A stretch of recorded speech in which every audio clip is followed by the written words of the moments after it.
23 seconds? Yes. Okay. Yeah.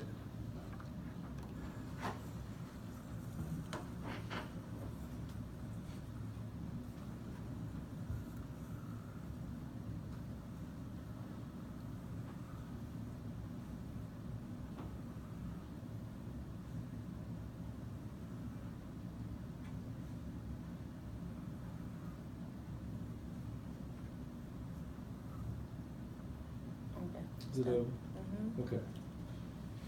So what do you think about the video you just watched? First, I want to know where it was taken. Do you know where it was shot?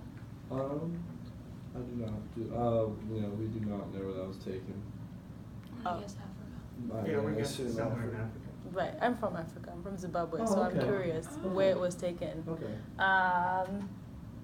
Yeah, so that's the first thing I want to know is where it was taken. Doesn't really say so in the body. Show more. Let me see. Oh, okay. So it's from Kruger National Park, South Africa. What do you mean? What do I think about it? Like, what's your reaction? What's your first thoughts when you see that rhino kind of laying there struggling? I feel it makes me think of many other instances where this has happened, and it makes me feel that the people who do this have no rights to do it. But it depends who's poaching, because I also know that at home some people are just hungry, and so they go into wild animal parks looking for food because there's no food for them and their families in those areas. So it depends. Okay. It opens up an argument for me. Yeah. Mhm. It could go several ways. Okay. Mm-hmm. What do you know about poaching itself? A good amount, so we grow up. So Zimbabwe is right next to South Africa, and so we share a border with Kruger National Park in terms of the two countries, right? South Africa and then Zimbabwe to the northeast. And then, 2 years ago, we had that doctor from Minnesota come to Zimbabwe and shoot Cecil the lion.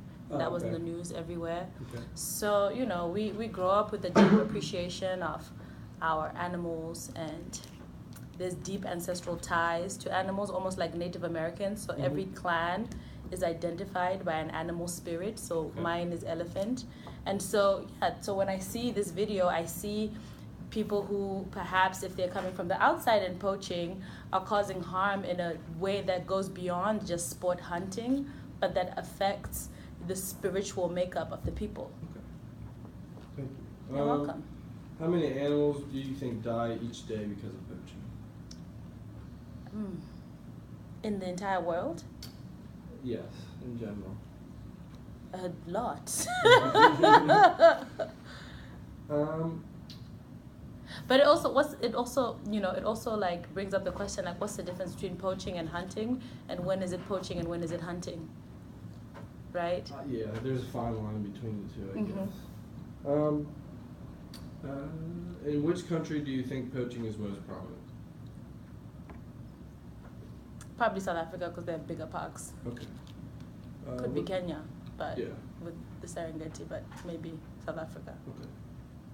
What the steps are being taken to prevent poaching, why do you think the trade is still thriving? Well, there's value, right? And so people still trade ivory. It's still valuable, even though it's illegal. So there's value and money to be made with skins, and my mother had a buffalo leather bag. You know what I mean? It's everywhere. And an elephant, like a purse, when I was a kid. When it was still legal to do that. Yeah. But yeah, so it's valuable. These things are very expensive, and people make a lot of money from it. Very much so. What should be done to help stop this issue?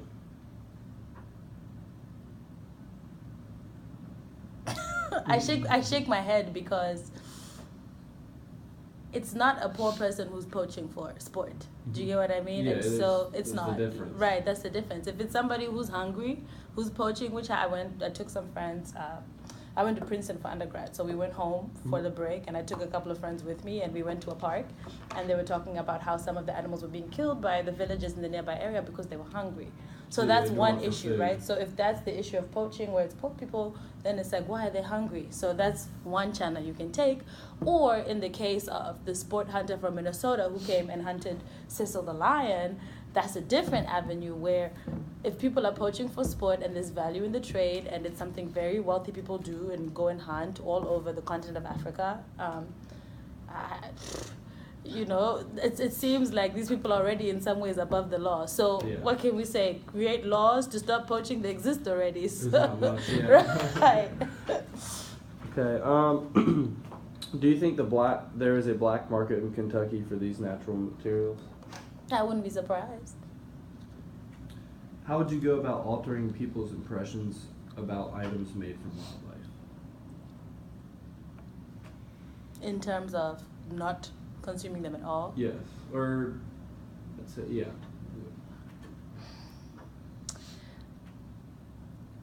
Again, that's a broad question because it's not all wildlife that we feel guilty about killing. I mean, how many people in here have a leather bag? Or leather shoes? Or leather boots? Right, so I think you have to sort of scale back and say, why do we place certain animal lives over others? Okay, maybe it's because X animal is endangered and there's enough cows for everybody and their mother.